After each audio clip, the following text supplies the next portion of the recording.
राखी की अस्थायी दुकानें लगाने को लेकर काफी उठापटक हुई।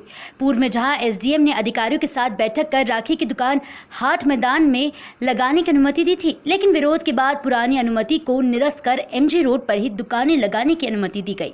महू में राखी की दुकानें अब एमजी रोड पर ही लगाने की परमिशन दी गई है।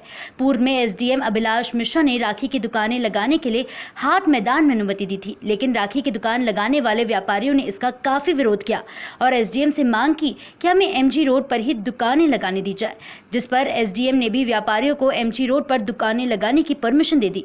व्यापारियों ने खुश होकर अपनी दुकान लगाने का कार्य शुरू कर दिया। हालांकि आदेश देने के बाद व्यापारियों द्वारा देखा गया कि दुकान लगाने और राखी बेचने में इंसान सोशल डिस्टेंसिंग का पालन नहीं कर रहा है और तो और कई लोगों ने मास्क भी नहीं लगा रखा था।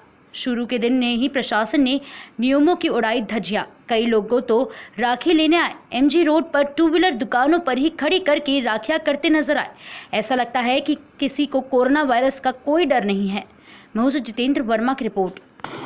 जो राखी लगाने का हाट मैदान पर दुकानों का निर्णय लिया गया था, उसमें बहुत सारे जनप्रतिनिधि और अन्य जो राखी खरीदने वाले और बेचने वाले दुकानदार सभी लोगों की पुनः एसडीएम सर से चर्चा हुई थी और उसमें एक स्थान पर जाकर भीड़ जमा होने के संबंध में भी लोगों ने अवगत कराया था और कुछ लोग जो राखी लेने आते हैं उसके साथ अन्य सामान लेने की भी व्यवस्था वैकल्पिक साथ में हो जाती है।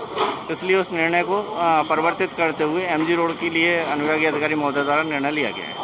निश्चित है कि जो सामान्य बाजार हैं वहाँ पर अन्य दुकानें होने से भीड़भाड़ ज़्यादा रहती है। इसे देखते हुए पर्याप्त पुलिस बल और लोगों को आप लोगों के माध्यम से भी और विभिन्न संचार माध्यमों से भी सूचना दी जा रही है कि कम से कम लोग निकलें और अन्य समय समय पर टुकड़ों में निकलें, जिससे सोशल डिस्टेंसिंग कराई जा सके। और दुकानदारों को भी निर्देशित किया गया कि मास्क और लिमिटेड संख्या के साथ ही अपना व्यवसाय सुरक्षा के साथ करें।